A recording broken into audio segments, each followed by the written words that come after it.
성경 175페이지 요한복음 16장 28절부터 33절까지 봉독합니다. 내가 아버지에게서 나와 세상에 왔고 다시 세상을 떠나 아버지께로 가노라 하시니 제자들이 말하되 지금은 밝히 말씀하시고 아무 비유로도 하지 아니하시니 우리가 지금에야 주께서 모든 것을 아시고 또 사람의 물음을 기다리지 않는 줄 아나이다. 이로써 하나님께로부터 나오심을 우리가 믿사옵나이다. 예수께서 대답하시되 이제는 너희가 믿느냐?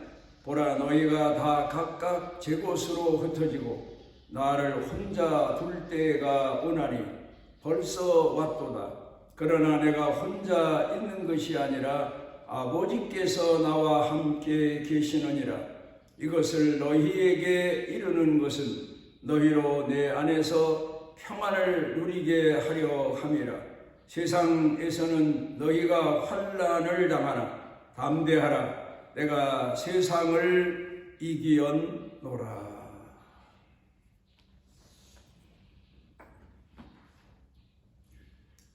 예수님께서 이 땅에 사시는 날 동안 사단이 끊임없이 예수님을 시험한 것은 그 시험의 목적이 딱 한 가지, 거기에 있었던 것을 우리가 돌이켜 생각해 봅니다. 예수님께서 육신의 몸을 입고 이 땅에 오셨습니다. 육신의 몸을 입고 오셨기 때문에 육신의 계율을 따라서 예수님은 그대로 사실 수밖에 없으셨습니다. 물론 하나님이시기 때문에 얼마든지 육신의 몸을 스스로 거절하실 수도 있지 않나, 그렇게 우리가 착각할 수 있지만 육신의 몸을 입고 이 땅에 오신 목적이기 때문에 예수님은 그 육신의 법을 따라서 이 땅에서 사셔야만 했고 또 그렇게 사셨습니다. 그런데 사단이 예수님을 시험한 마태복음 4장에 나오는 내용을 보면 배고픔에 대해서, 주림에 대해서 시험을 했고, 또 하나는 세상 사람들로부터의 존경과 환영과 인정과 높임 받는 것에 대해서 시험을 했고, 또 하나는 하나님이 정말 살아계시냐에 대해서 시험을 했습니다.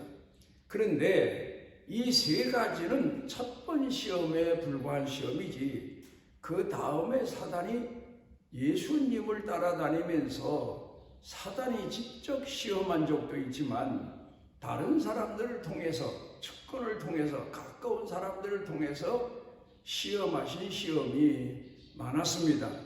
오히려 예수님 사역 끝에 가서 보게 되면 제자들을 통해서 시험한 그런 내용이 또 많이 나옵니다.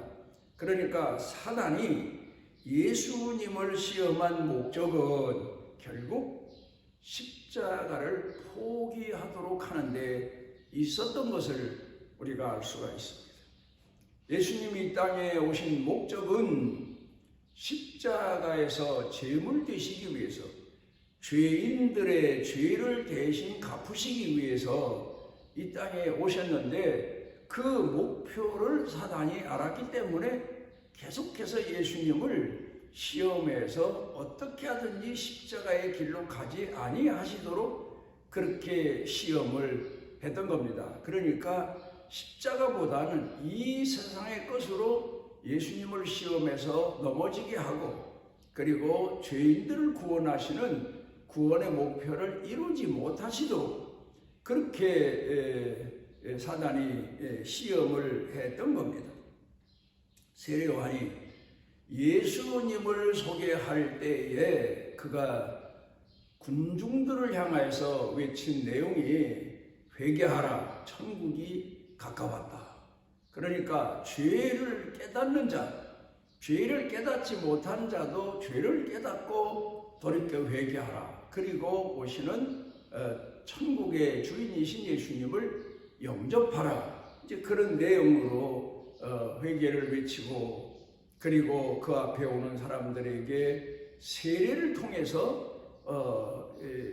그들이 죄를 회개함을 확인시켜 주었습니다. 세례가 뭐냐? 바로 자기 자신이 죄인인 것을 깨닫고 죄로 인하여서 죽을 수밖에 없는 죄인을 깨닫고 하나님 앞에 회개하는 겁니다. 자기 자신이 죄인이고 형벌받아 마땅한, 영원한 형벌받아 마땅한 죄인임을 인식하는 것이 세례고, 그리고 그를 통하여서 다시 그리스도를 통하여 구원에 이른다는 사실을 인식시켜 주는 것이 바로 세례식입니다. 그리고 세례 요한이 예수님을 많은 사람들에게 소개할 때에 보라, 세상 죄를 지고 가시는 어린 양을 봐라, 그렇게 소개하고 있습니다. 그러니까 세상에 사람들이 범한 모든 죄의 짐을 예수님이 한 몸에 지시고 제물대로 가신다, 제물대로 오셨다, 그런 내용입니다. 그런데 예수님은 더 한 발 앞서 나가신 말씀을 세례 요한 다음에 하십니다. 나는 죄인의 친구다. 내가 너희 죄를 질 뿐만 아니라 너희 친구로 왔다. 너희 죄를 담당하러도 왔지만 너희 친구로 왔다. 너희를 구원에 이르게 하기 위해서 왔다. 그래서 예수님께서 요한복음 15장에서 사람이 친구를 위하여 목숨을 버리면 이에 더 큰 사랑이 없다. 그 의미는 곧 예수님 자신을 말씀하고 있는데, 친구의 죄를 대신해서 목숨을 내어주면 이에서 더 큰 사랑이 없다. 그런 뜻의 의미로 우리가 해석할 수가 있습니다. 그러니까 예수님은 죄인인 우리를 친구를 하셨고, 그 친구와 같은 친구인 우리들의 죄를 대신해서 십자가에 못 박혀 돌아가셨는데, 이에서 더 큰 사랑은 이 세상에 없다는 사실을 우리가 확인하고 오늘 신앙생활을 합니다. 그런데 여기서 예수님께서 이 땅에 오셔서 사신 삶을 놓고 보게 되면 바로 죄인들이 마땅히 살아야 될 삶의 방법을 그대로 몸소 육신의 몸을 입고 오신 예수님은 육신의 법을 따라서 사셨으면서도 또 하나 죄인들이, 사람이 이 땅에 살면서 신앙생인으로서 살아가는 삶의 방법을 가르쳐 주신 그런 삶을 예수님께서 사셨던 겁니다. 흔히들 가끔 큰 자와 작은 자의 싸움을 가리켜서 골리앗과 다윗의 싸움이다, 전쟁이다, 그런 얘기를 많이 합니다.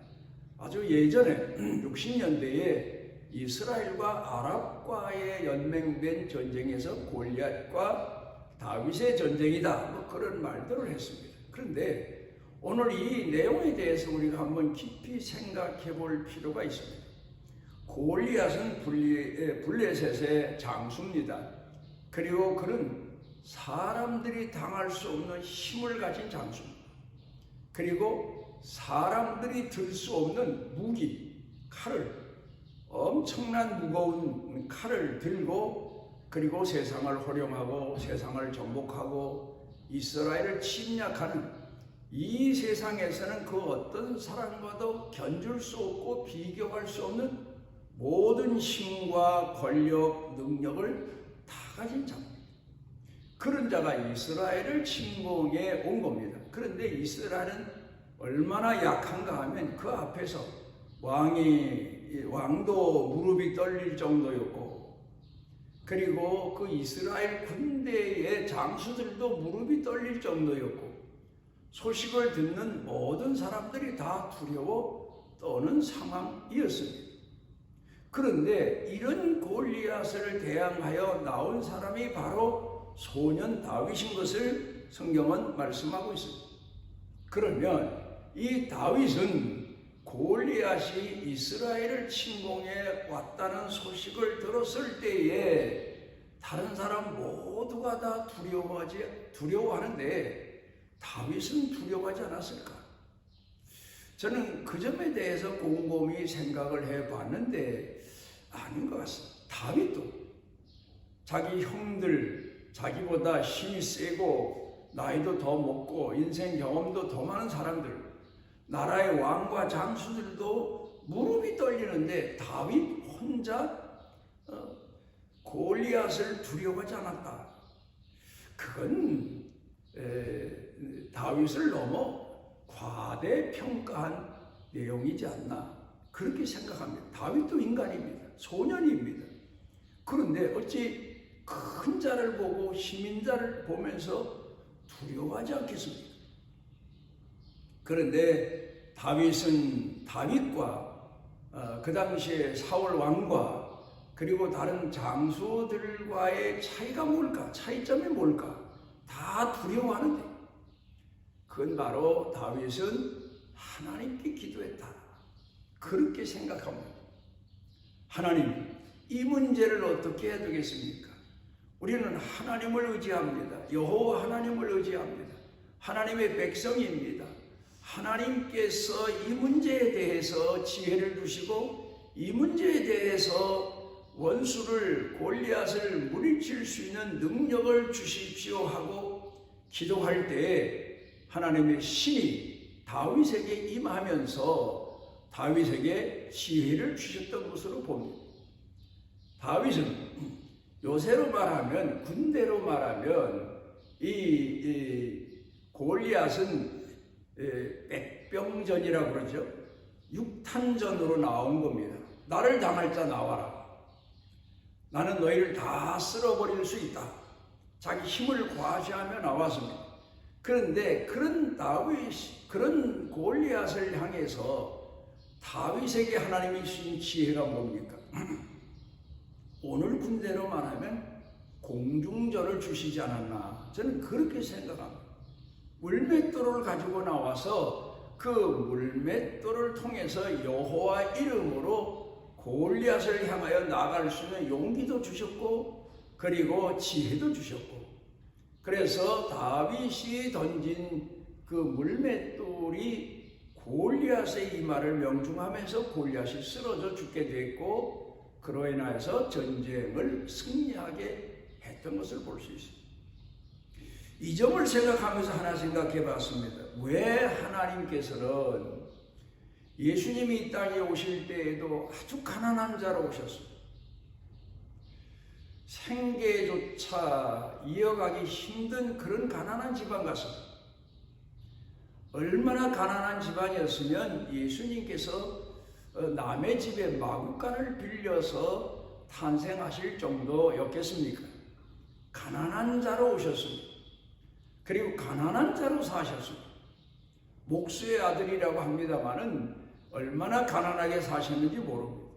어부나 그 당시에 목수나 가난하기 이를 데 없는 그런 생활들을 살았을 것으로 볼 수 있습니다. 왜 가난한 자로 오셨나?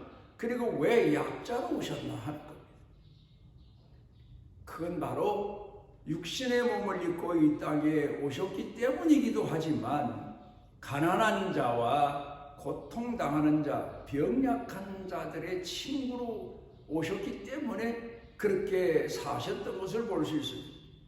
가끔 이런 생각을 합니다. 하나님께서 예수 잘 믿는 사람에게 좀 벼락부자라도 좀 되게 하시면 세상에 선한 일도 할 수 있고 남을 도와줄 수도 있고 죽어가는 사람 병원에 입원해서 살려줄 수도 있고 얼마나 할 일이 많습니다. 근데 하나님께서는 어쩌다가 예수 잘 믿는 사람에게 엄청난 부를 축적해서 선한 일을 하도록 하시는 경우도 있긴 있지만 대부분 안 그렇습니다. 가난한 자로 살게 하시고 병든 자로 살게 하시고 연약한 자로 살게 하시고 권세자로 살게 하시는 경우도, 어떤 경우에는 믿는 사람을 권세자로 세우셔서 나라의 최고 권세자로 살게 하시는 경우도 있지만, 그런데 나머지 대부분 그의 백성들은 가난하게 살고 천하게 살고 병력하게 살고. 왜 그랬을까? 왜 예수 믿는 사람들에게, 하나님을 공경하는 신앙인에게, 다윗같이 어렸을 때부터 하나님을 잘 공경하는 사람에게 왜 고난의 생을 하나님은 주셨을까? 왜 고난의 생으로 이끄셨을까? 우리는 가끔 하나님이 함께 하신다, 예수님이 함께 하신다, 그게 바로 우리가 오늘 인식하고 사는 신앙의 고백 아닙니까? 그래서 병든 사람을 찾아가서도 하나님이 함께 하십니다. 가난한 사람에게 가서도 하나님이 함께 하십니다. 또 저는 그래요. 실패한 사람을 찾아가서도 하나님은 당신을 버리지 않고 함께 하십니다. 상대방이 그 말을 믿는 경우도 있지만 믿지 못할 경우도 많아요. 그런데 왜 그 말을 합니까? 그 사실이기 때문에. 그럼 왜 하나님은 믿는 사람들을 가난하게 하시고 병약하게 하시고 낮고 천한 자로 살게 하실까? 바로 그런 고난을 통해서 다윗이 고백한 것처럼 고난당한 것이 내게 유익이라. 이로 인해서 하나님 앞에 매달리게 됐고 의지하게 됐고 하나님의 율법을 깨닫게 됐고 하나님의 계명을 알게 됐고 하나님이 이끄시는 생명의 길, 진리의 길을 갈 수 있게 됐다. 그러니까 옛날 우리나라 말에도 약자와 강자가 만나면 무기를 막대기라도 드는 자가 약자다 하는 말이 있는데, 약자는 상대방을 당할 수 없을 때 상대방을 향하여서 두려운 마음도 갖지만 최선의 방법이 무엇일까? 상대방을 이길 수 있는 방법이 무엇인가를 찾게 됩니다. 지혜를 찾게 되고 방법을 찾게 되고. 제가 목회하면서 한 서너 번의 큰 고비를 넘겼던 기억을 지난 한 주간 지나면서 해봤습니다.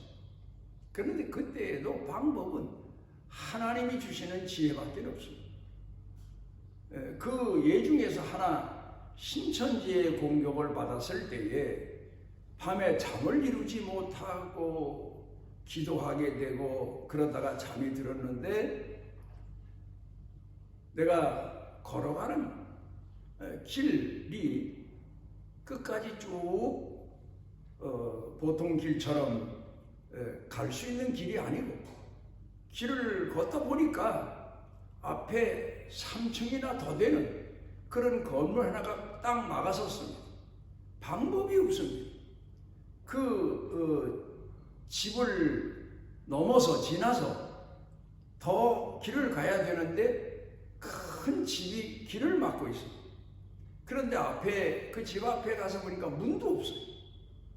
어떻게 할까? 혹시 옆으로 가면 길이 있을까 하고 그 건물 옆에 가보니까 계단이 있고 거기에 길이 나 있어요. 그래서 그 계단을 통해서 그 집을 통과해서 더 멀리 갈 수 있었던 꿈을 꾸고 나서 아침에 깨어나서 생각한 것이, 맞다, 방법이 있다. 하나님이 예비해 주신 지혜가 있다. 그래서 그 다음부터 영상팀을 만들고 그 다음에 여러 가지 대처해서 신천지와의 싸움에서 이겨 신천지를 몰아낼 수가 있었습니다. 그러니까 하나님이 우리 예수 믿는 사람들에게 왜 고난을 주실까? 고난과 역경 가운데서 하나님을 의지하게 하시기 위해서, 죄인이 두려운 가운데서 회개하며 하나님의 긍휼을 구하는 것처럼 이 세상에 살면서 어려움이 많고 고난이 많고 역경이 많을 경우 하나님 앞에 매달리게 되고 하나님의 지혜를 구하게 되고, 그러면 하나님께서는 그에게 삶의 지혜를 주시고, 그런데 그 지혜가 바로 하나님이 주시는 지혜는 이 땅의 지혜와는 달라요. 이 땅의 잔꾀와는 달라요. 하나님이 주시는 지혜는 생명의 지혜요, 승리의 지혜요, 영원한 지혜입니다. 그래서 성도들이 가난하고 연약하고 낮고 천하게 병약한 가운데 살면서 하나님을 의지하면서 하나님이 주시는 신앙적 지혜를 통해서 살아감으로 믿음으로 승리하게 하시기 위해서. 세상적으로 보면은 그게 지혜 같고 세상적으로 보면 그게 똑똑한 것 같은데 대부분 보게 되면 사망에 이르는 방법이요, 시작이요, 죽음에 이르는 시작이고 멸망에 이르는 시작인 경우가 참으로 많습니다. 그런데 내가 연약하고 어리석을 때 하나님을 의지하면서 하나님 앞에 기도해서 하나님이 주신 지혜는 나로 하여금 생명의 길을 가게 하시고 믿음의 길을 가게 하시고 승리의 길을 가게 하시고. 예수님을 다시 돌이켜봅니다. 예수님께서 이 땅에 오셔서 바로 걸어가신 길이 부의 길이거나 또 아니면 높은 지위의 길이거나 세상적으로 말하면 세상을 호령하는 권세 길이 아니고 가장 낮은 자의 길을 선택하셨습니다. 그러면서 하나님 앞에 지혜를 구하셨고 하나님의 은총을 구하셨고 하나님의 도우심과 하나님의 뜻을 구하셨고, 그래 결국 예수님께서는 십자가의 목표를 달성하실 수 있게 된 겁니다. 오늘 성경 본문 말씀 가운데서 예수님 말씀하신 내용을 놓고 보면 내가 하나님의 지혜로 세상적인 방법이 아닌 하나님의 방법으로, 하나님의 방법이란 말은 하나님의 지혜란 말입니다. 내가 세상을 이겼다. 내가 만약에 과시하고 하나님의 아들임을 과시하고 높은 지위를 얻고 세상을 불효령하고 그리고 살면서 세상 사람들을 모아서 구원시킬 수 있는 게 아니고 예수님은 제물대로 오셨기 때문에 가장 낮은 자의 길을 걸으시면서 하나님의 지혜를 구하셨고 하나님의 도우심을 구하셨고, 그리고는 결국 사단이 마지막엔 예수님의 제자들을 통해서 십자가를 지시지 못하도록 시험하는데도 사단아 내 뒤로 물러가라, 너는 나를 넘어지게 하는 자로다 하시고 물리치고 뿌리치시면서 결국 십자가로 나아가시게 됐습니다. 그래서 예수님께서는 내가 세상을 이겼다, 그렇게 오늘 본문에서 말씀하십니다. 그러므로 너희도 세상을 이기기 위해서는 낮은 자로, 가난한 자로, 연약한 자로 살지만 하나님의 지혜를 구하라, 하나님의 능력을 구하라, 하나님 주시는 은총을 구하라. 그걸 여기 성경 본문에서 당부해 주시고 계신 겁니다. 그리고 여기서 대개 보게 되면 예수님의 사역을 한 세 가지로 나누어 보게 되는데, 첫째로는 전적으로 하나님께 기도하셨다. 기도는 누가 합니까? 약한 자가 기도하게 되고 부족한 자가 기도하게 되고 그리고 모르는 자가 기도하게 되고, 그러니까 예수님은 육신을 입고 이 땅에 오셔서 육신의 법칙을 따라 사셨기 때문에 전적으로 하나님을 의지하시기 위해 기도하셨고, 그 기도를 통하여서 사단의 시험도 물리치시고 하나님의 선하신 뜻도 발견하시고 따르실 수 있었습니다. 두 번째는 겸손과 낮아지심입니다. 권세와 권위 이런 능력을 가지고 세상을 통치하신 게 아니라 예수님은 스스로 낮아진 가운데서 하나님의 지혜를 구하며 사신 겁니다. 그 다음에는 하나님께 순종하시는 자로 사셨습니다. 내 육신의 생각, 육신의 이 갈망 이런 것을 예수님은 스스로 뿌리치시고 나를 향하신 하나님의 뜻을 따라서 순종하시는 생애를 사신 분이 바로 예수님이십니다. 오늘 우리는 예수님이 이 땅에 오셔서 낮은 자로, 가난한 자로, 마치 병약한 자처럼 그렇게 세상에서 사셨던 것은 바로 우리에게 삶의 신앙의 참 모습을 가르쳐 주시고 보여주시기 위함이었던 것을 알 수가 있습니다.